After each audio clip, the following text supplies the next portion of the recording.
Hey everyone, this is Henrik Palmgren from Red Ice Creations. Hope you're doing well.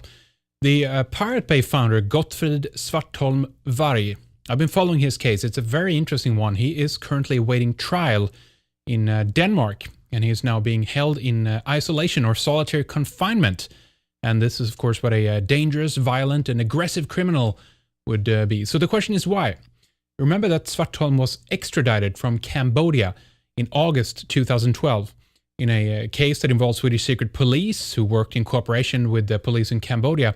And at the backdrop of this, his mother, Kristina Svartholm, pointed out that a meeting was held in which the Swedish ambassador signed a new framework agreement involving a 400 million Swedish crown payment in the form of aid to the Cambodian government. Now, despite the Swedish Ministry of Foreign Affairs have said that this link is ridiculously far-fetched, it is clear that she thinks that it's related, and I wouldn't doubt it. This is a high-profile case, and they have really wanted to get their hands on Gottfrid for a long time. In what the prosecution dubbed the biggest investigation into data intrusion ever performed in Sweden, the charges against Mr. Warg and 3 other Swedes alleged that they conspired to hack into mainframes from IBM. And there is the one case of the Nordea Bank where they allegedly transferred money out of accounts, which they tried to disguise via a series of online money transfers. But the fact is he was acquitted of the Nordea hacking allegation in September 2013. But now, once in Denmark, he is being held like a felon and denied general privileges like a book to read, and much less the opportunity to communicate with other inmates or use a computer. And of course, they say that that's for security reasons, but he can't even use a calculator for the advanced mathematics studies that he wants to do. It's just terrible as his mother to see that he's being treated like in this way, like as if he were a terrorist or a hard criminal or violent criminal of some kind. So he's been in Denmark for over 2 weeks now, and these restrictions have been put on him ever since he arrived. The suspicion here, though, is that he is innocent.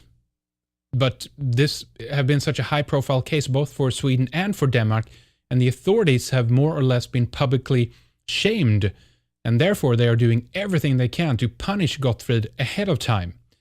His mother, Kristina, has spoken to Gottfrid, and she claims that he is innocent. He knows this, and allegedly the authorities knows this. And in the end, they won't have anything on him. But before this is revealed, they're going to do everything they can to scare and punish him to the extent that they can. Throughout this entire ordeal, starting with a raid against the Pirate Bay on May 31st, 2006, a number of rights violations, some more egregious than others, have been committed. And it's very hard to escape the feeling that governments are seeking to make an example out of Gottfrid Svartholm. I would certainly agree that he is a victim, that somebody is out to make an example out of him. Now, Svartholm's mother has also written a letter to Amnesty International as she didn't like what she saw when she visited her son in detention. But this letter is a very interesting insight into how much in the dark she was about what actually happened to her son. She didn't even know if he was alive when he was taken in Cambodia. Now, this is typical of the procedure in Scandinavia. A stonewall of government authority and an all-powerful state does as it pleases, and there's no one you can go to get a straight answer, someone you can turn to who have the responsibility. It's just done, and then there you stand with nowhere to turn with your discontent. His lawyer, as far as I can get it, she hasn't really found any legal reasons for this, because the court there, when they decided about him being put into this arrest place, they never made a decision about the solitary thing. And the prosecutor, according to what the prosecutor said to media some week ago, she said that I never made such a decision. So it's difficult to find out who made this decision, and since you don't know who made the decision, you can't complain properly about it. Now keep in mind that this news comes amongst other stories at this time about how Sweden currently is shutting down all its prisons because they claim there are no prisoners to put in them, blah, blah, blah. They have even these exposés of so-called luxurious prisons in Norway, etc. The perception constantly put out by the state is that the North is held like a place where even the criminals are doing well. Louise Høj, the lawyer for Gottfrid in Denmark, says she has no idea who is responsible for putting him in solitary confinement either. He is what I would call in isolation, under solitary confinement. The thing is that the judge didn't say that he was to be in solitary confinement, but in reality he is, because of a decision made by the Danish prison service. Gottfrid has been in Denmark for 16 days now, and the restrictions were put upon him from day one.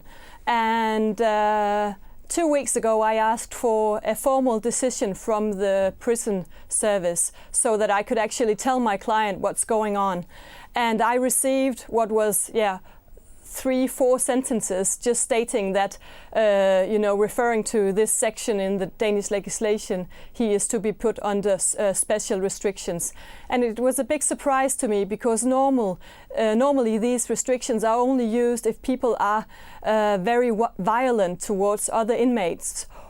And I know one case where it's been used against someone who was charged of terrorism.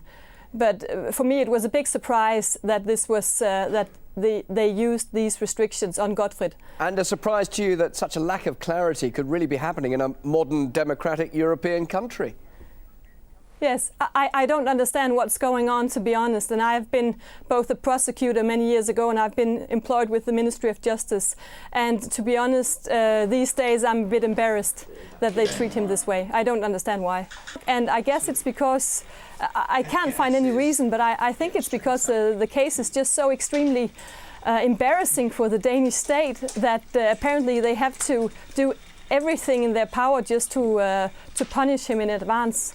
Well, you and he will obviously be appearing in court at some stage. Do you think he will be held accountable for his alleged crimes? What do you think his fate could be? No, at the moment, no, I don't expect so, because if you look at the case which was in the higher court in Sweden, he was not convicted of hacking Nordea, the big bank, Scandinavian bank. And I think the material is somewhat the same in the Danish case. So I'm expecting him not to be convicted of anything in Denmark. And how long do you expect him to stay in solitary confinement then? Yeah, that's the thing. If it was, a decision or a warrant that was made by a judge, I was able to tell him, for 2 weeks, and then we can go and see the judge. But now, because it's a decision made by the prison service, I'm not able to tell him that if there is. I can't give him any deadline. Svartholm, who has also been working close with WikiLeaks, got the following support statement of sorts by Julian Assange. He said, "It is time someone says it like it is. Gottfrid Svartholm is a political prisoner, and Sweden has fallen off the map of decent nations in its treatment of him." It's not only him, by the way, it's more than him, but he goes on to say, "Gottfrid has always been ideologically driven to inform the world, as he was responsible for an important part of that's WikiLeaks, infrastructure. There are thousands of alleged cyber criminals, but instead of dealing with these cases, we see vast resources diverted yet again by the Swedish state into smashing Gottfrid. These attempts include the first trial of Gottfrid after US pressure, his subsequent rendering from Cambodia by the Swedish intelligence service SÄPO, his months of incommunicado detention in Sweden, and now his irregular extradition to Denmark for a charge he was just acquitted of."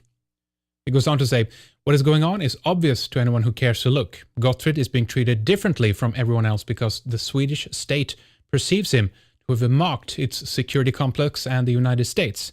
But within the insular conformist world of Stockholm, what has happened to Gottfrid is so demeaning to Swedish prestige that, like Sweden's CIA rendition program, it is literally unspeakable." What's clear here is that they're trying to make an example out of Gottfrid. That's what this is about. And the state apparatus in Sweden will refuse to be made out to look like fools. Now, what many don't know is that similar cases and other human rights abuses are much more commonplace in Sweden and in Scandinavia than you think.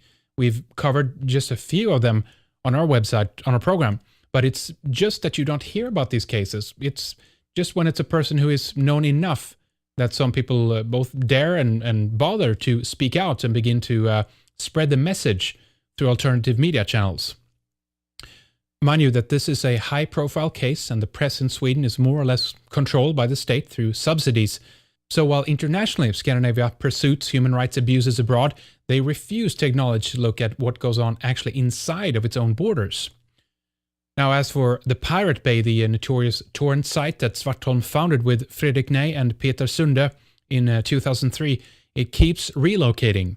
This time, the site actually operates like a pirate ship, more or less, seeking domain hosts in various Pacific islands, before now most recently settling in Peru.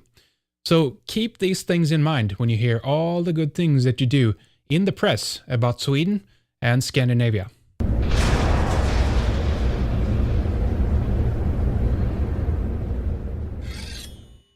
Violent and aggressive criminal would be. So the question is why? Remember that Svartholm was extradited from Cambodia in August 2012 in a case that involved Swedish secret police who worked in cooperation with the police in Cambodia. And at the backdrop of this, his mother, Kristina Svartholm, pointed out that a meeting was held in which the Swedish ambassador signed a new framework agreement involving a 400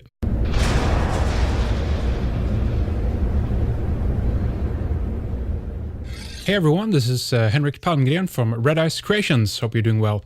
The Pirate Bay founder Gottfrid Svartholm Varg. I've been following his case. It's a very interesting one. He is currently awaiting trial in Denmark, and he is now being held in isolation or solitary confinement. And this is, of course, what a dangerous million Swedish crown payment in the form of aid to the Cambodian government. Now, despite the Swedish Ministry of Foreign Affairs have said that this link is ridiculously far-fetched, it is clear that she thinks that it's related, and I wouldn't doubt it. This is a high-profile case, and they have really wanted to get their hands on Gottfrid for a long time.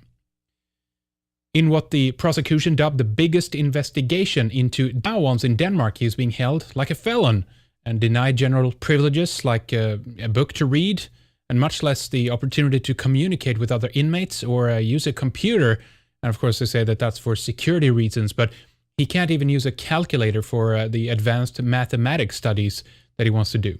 It's just terrible as his mother to see that he's being treated like in this way, like as if data intrusion ever performed in Sweden. The charges against Mr. Varg and 3 other Swedes alleged that they conspired to hack into mainframes from IBM. And there is the one case of the Nordea Bank where they allegedly transferred money out of accounts, which they tried to disguise via a series of online money transfers. But the fact is he was acquitted of the Nordea hacking allegation in September 2013. But now